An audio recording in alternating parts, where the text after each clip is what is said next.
American actor-director Ben Affleck is pushing for greater U.S. engagement in the Democratic Republic of Congo. He has founded an organization called the Eastern Congo Initiative to spread the message. Mariama Diallo has more.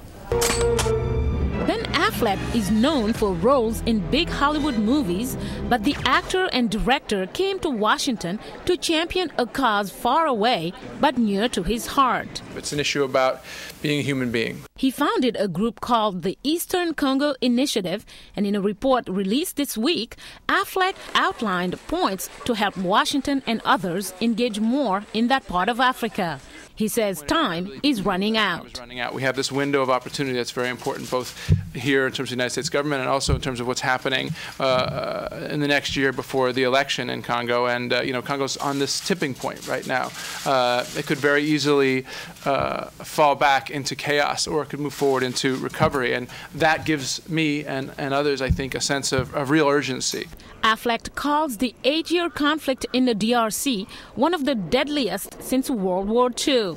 He says progress is being made towards security and stability, but the DRC is still plagued by weak state institutions, extreme poverty, and violence in the eastern provinces.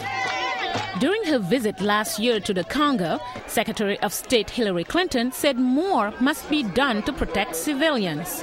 According to Johnny Carson, the Assistant Secretary of State for African Affairs, the trend is unsettling.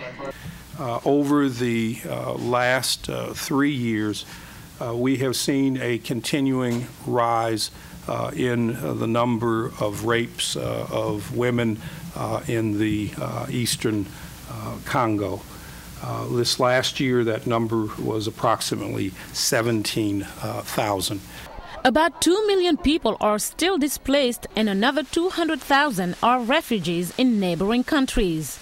Affleck's ECI and 8 other groups are working to change people's daily lives. We're advocating a systemic change, particularly in terms of government institutions like the FARDC, which, as we talked about there, the Congolese army is in need of reform. But also, it's not all about the government of Congo. It's about, getting donors to work together in an intelligent way. And for the United States to spend their money wisely and to understand that this is a moment of urgency. Carson says the U.S. spent about $900 million on assistance for Congo last year.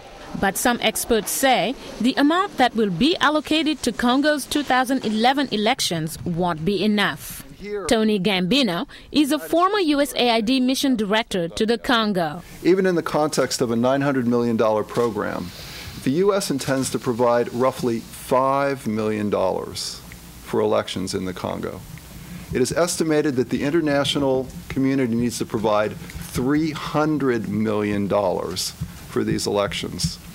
A reasonable contribution by the United States would be more on the order of $50 million.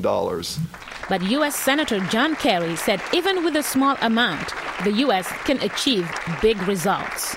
We're putting $106 billion a year into Afghanistan. More than $1 trillion went into Iraq. And frankly, it would do America so much good to be able to say to the world that it's not just the war on terror and other kinds of things we care about. He says the U.S. needs to show that humanitarian causes are a top priority.